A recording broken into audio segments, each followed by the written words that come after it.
നമ്മുടെ കർത്താവും രക്ഷിതാവുമായ യേശുക്രിസ്തുവിന്റെ നാമത്തിൽ ഏവർക്കും ക്രിസ്തീയ വന്ദനങ്ങളെ അറിയിക്കുന്നു.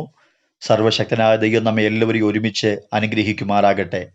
2 രാജാക്കന്മാരുടെ പുസ്തകം 4-ാമത്തെ അധ്യായം 44-ാമത്തെ വാക്യത്തിലേക്ക് നിങ്ങളുടെ ശ്രദ്ധയെ ഞാൻ ക്ഷണിക്കുകയാണ്. അങ്ങനെ അവൻ അവർക്ക് വിളമ്പിക്കൊടുത്തു. യഹോവയുടെ വചനപ്രകാരം അവർ തിന്നുകയും ശേഷിപ്പിക്കുകയും ചെയ്തു. വളരെ പരിചയമുള്ളൊരു തിരുവചന ഭാഗമാണല്ലോ നാം ഇവിടെ വായിച്ചു കേൾക്കപ്പെട്ടത്. അതിലൂടെ ദൈവം എനിക്ക് നൽകിയ ചില ചിന്തകൾ, ആലോചനകൾ നിങ്ങൾക്ക് കൈമാറുവാൻ ഞാൻ കർത്താവിൽ ആഗ്രഹിക്കുന്നു. ഒരിക്കൽ ബാൽ ഷാലീഷ എന്ന സ്ഥലത്ത് നിന്നൊരാൾ ദൈവപുരുഷനായ ഏലീശയ്ക്ക് ആധിപലമായിട്ട് 20 എവത്തപ്പവും മലരും കൊണ്ടുവന്ന് കൊടുക്കുകയാണ്. ഇത് ലഭിച്ച ഉടനെ ദൈവപുരുഷൻ പറയുകയാണ്, ഇത് ജനത്തിന് തിന്മാൻ കൊടുക്കുക. ഇത് കേട്ട ബാല്യക്കാരൻ ദൈവപുരുഷനോട് ഇപ്രകാരം പറഞ്ഞു, ഞാനിത് 100 പേർക്ക് എങ്ങനെ വിളമ്പും? ഇപ്രകാരം ഒരു മറുപടി ദൈവപുരുഷനോട് ബാല്യക്കാരൻ പറയുന്നതിൽ അത്ഭുതപ്പെടാനില്ല. കാരണം 20 എവത്തപ്പം 100 പേർക്ക് വിളമ്പാൻ സാധ്യമായ കാര്യമല്ല. ദൈവപുരുഷൻ ജനത്തിന് വിളമ്പിക്കൊടുക്കുവാൻ കൽപ്പിക്കുമ്പോൾ ബാല്യക്കാരൻ്റെ മനസ്സിലൂടെ പോയ ചിന്തകൾ അനേകമാകാം.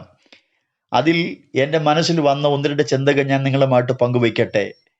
ഒരെവത്തപ്പം 4 കഷ്ണങ്ങളാക്കിയാൽ ഓരോ കഷ്ണം വീതം 80 പേർക്ക് മാത്രമേ വിളമ്പുവാൻ കഴിയത്തുള്ളൂ.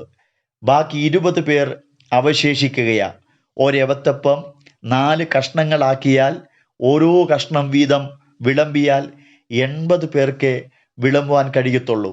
മാത്രമല്ല, അത് ലഭിച്ചവരുടെ മനസ്സിന് സന്തോഷമുളവാകുമ്പോൾ ലഭിക്കാത്തവരുടെ മനസ്സിന് വേദന ഉളവാകാൻ ഇടയാകും. ഈ കാരണങ്ങളെല്ലാം ബാല്യക്കാരൻ തിരിച്ചറിഞ്ഞുകൊണ്ട് ദൈവപുരുഷനോട് പറയുകയാ, ഞാനിതെങ്ങനെ 100 പേർക്ക് വിളമ്പും? എന്നാൽ ദൈവപുരുഷൻ പിന്നെയും പറയുകയാണ്, ജനത്തിന് തിന്മാൻ കൊടുക്കുക, അവർ തിന്നുകയും ശേഷിപ്പിക്കുകയും ചെയ്യുമെന്ന് യഹോവ അരുളി ചെയ്യുന്നു. ആവർത്തിച്ചു വീണ്ടും ദൈവപുരുഷൻ ബാല്യക്കാരനോട് പറയുകയാ, ഇത് ജനത്തിന് തിന്മാൻ കൊടുക്കുക, അവർ തിന്നുകയും ശേഷിപ്പിക്കുകയും ചെയ്യുമെന്ന് യഹോവ അരുളി ചെയ്യുന്നു.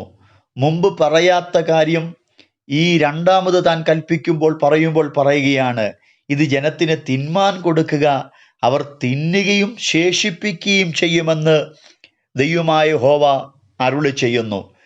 വിളമ്പി കൊടുക്കാൻ പറ്റാത്തയിടത്ത്, വിളമ്പി എത്തിക്കാൻ കഴിയാത്തിടത്ത് ദൈവപുരുഷൻ വീണ്ടും പറയുകയാണ്, ഇത് ജനത്തിന് തിന്മാൻ കൊടുക്കുക, അവർ തിന്നുകയും ശേഷിപ്പിക്കുകയും ചെയ്യുമെന്ന് യഹോവ അരുളി ചെയ്യുന്നു. ഇത് കേട്ടപ്പോൾ ബാല്യക്കാരന് ഒരു സംഗതി മനസ്സിലായി. ഞാൻ കേട്ടത് ദൈവപുരുഷന്റെ ശബ്ദമാണെങ്കിലും ദൈവപുരുഷനെ കൊണ്ട് പറയിച്ച ഒരുവൻ അതിൻ്റെ പിറകിലുണ്ട്. അത് സർവശക്തനായ ദൈവമാണ്. ആദ്യമൊക്കെ മടി കാണിച്ച ബാല്യക്കാരൻ പിന്നീട് വിളമ്പിക്കൊടുക്കുവാൻ തയ്യാറാകുകയാണ്. എന്താ അതിൻ്റെ കാരണമെന്ന് ചോദിച്ചാൽ, തൻ്റെ അകത്ത് വിശ്വാസം വ്യാപരിക്കാനിടയായി തീർന്നു. തന്നെ കൊണ്ട് ദൈവപുരുഷനെ കൊണ്ട് പറയിച്ച സർവശക്തനായ ദൈവത്തിന് അസാധ്യമായിട്ടൊന്നുമില്ല.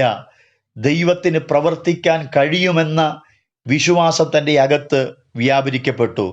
മാത്രമല്ല, തൻ്റെ അകത്ത് വന്ന ചിന്ത ഞാൻ വീണ്ടും ഓർപ്പിക്കട്ടെ, എൻ്റെ കണക്കുകൂട്ടലുകൾക്കെല്ലാം അപ്പുറമായിട്ട് ഈ ദൈവത്തിന് പ്രവർത്തിക്കാൻ കഴിയും. എന്നെ കേൾക്കുന്ന പ്രിയങ്ങളോട് ഞാൻ പറയട്ടെ, നിങ്ങൾ കൂട്ടിയും കുറച്ചും ചിന്തിച്ചുമല്ലാതെയും നിങ്ങൾ വിചാരിക്കുന്നുണ്ടാകാം, ഇതെങ്ങനെ സാധിക്കും, ഇതെങ്ങനെ നടക്കും, ഇതെവിടം വരെ എത്തും, ഇതെങ്ങനെ മിച്ചം വരുത്താൻ കഴിയും. Praise the Lord.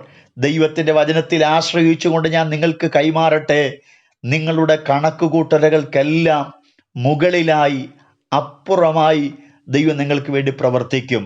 നിങ്ങളുടെ ജോലിയോടുള്ള ബന്ധത്തിലും, നിങ്ങളുടെ ഭവനത്തിൻ്റെ പണിയോടുള്ള ബന്ധത്തിലോ, നിങ്ങളുടെ കുഞ്ഞുങ്ങളുടെ ഭാവിയോടുള്ള ബന്ധത്തിലോ, നിങ്ങളുടെ ബിസിനസ്സിനോടുള്ള ബന്ധത്തിലോ, നിങ്ങളുടെ മറ്റ് ഏതെങ്കിലും കാര്യാദികളോടുള്ള ബന്ധത്തിലോ നിങ്ങൾ വിചാരിക്കുന്നുണ്ടാകാം, നിങ്ങൾ ചിന്തിക്കുന്നുണ്ടാകാം, ഇതെങ്ങനെ തികയ്ക്കും, ഇതെങ്ങനെ എത്തിക്കാൻ കഴിയും, ഇതിനപ്പുറമായി എനിക്ക് എന്താ ചെയ്യാൻ കഴിയും എന്നൊക്കെ നിങ്ങൾ വിചാരിക്കുന്നുണ്ടാകാം.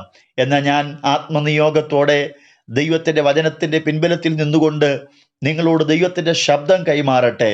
നിങ്ങളുടെ കണക്കുകൂട്ടലുകൾക്കെല്ലാം അപ്പുറമായി ദൈവം നിങ്ങൾക്ക് വേണ്ടി പ്രവർത്തിക്കുക തന്നെ ചെയ്യും. എന്നെ കേൾക്കുന്ന പ്രിയമുള്ളവരെ, ദൈവത്തിൻ്റെ വചനത്തിലൂടെ നിങ്ങൾ കാതിൽ കേൾക്കുന്ന ഈ ആലോചനകൾ, നിങ്ങളുടെ വചനം ധ്യാനിക്കുമ്പോൾ നിങ്ങളുടെ മനസ്സിൽ വരുന്ന ചിന്തകൾ, ഇതിനെല്ലാം ഒരു ഉടമസ്ഥനുണ്ട്. ആ ഉടമസ്ഥൻ നിശ്ചയമായും നിങ്ങൾക്ക് വേണ്ടി പ്രവർത്തിക്കാനിടയായിത്തീരും.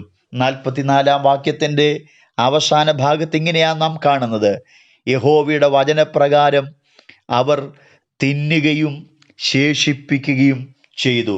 Praise the Lord. വിളമ്പി തികയ്ക്കാൻ കഴിയാത്ത അപ്പത്തെ ശേഷിപ്പിക്കാൻ ദൈവത്തിന് കഴിഞ്ഞെങ്കിൽ, എന്നെ കേൾക്കുന്ന പ്രിയമുള്ളവരോട് ഞാൻ പറയട്ടെ, ഞാൻ ഒന്നും കൂടെ ആവർത്തിക്കുന്നു, വിളമ്പി തികയ്ക്കാൻ കഴിയാത്ത അപ്പത്തെ ശേഷിപ്പിക്കാൻ ദൈവത്തിന് കഴിഞ്ഞെങ്കിൽ, നിങ്ങൾ ദൈവത്തിൽ വിശ്വസിക്കുക. തികയില്ലെന്ന് നിങ്ങൾ വിചാരിക്കുന്നിടത്ത് ശേഷിപ്പ് തരാൻ നിങ്ങളുടെ ദൈവത്തിന് കഴിയും. ആകയാൽ ദൈവത്തിൽ ആശ്രയിക്കാം, ദൈവത്തിൽ വിശ്വസിക്കാം. ദൈവം നിശ്ചയമായും നമുക്ക് വേണ്ടി പ്രവർത്തിക്കും. ഒരിക്കൽ കൂടി ഞാൻ ആവർത്തിക്കുന്നു, തികയില്ല എന്ന് വിചാരിക്കുന്നിടത്ത് ശേഷിപ്പ് തരാൻ സർവശക്തനായ ദൈവത്തിന് കഴിയും. നിങ്ങളുടെ വിഷയങ്ങൾക്കകത്ത് കർത്താവ് നിശ്ചയമായും പ്രവർത്തിക്കും. സർവശക്തനായ ദൈവം നിങ്ങളെ എല്ലാവരെയും ഈ വചനങ്ങളാൽ അനുഗ്രഹിക്കുമാറാകട്ടെ.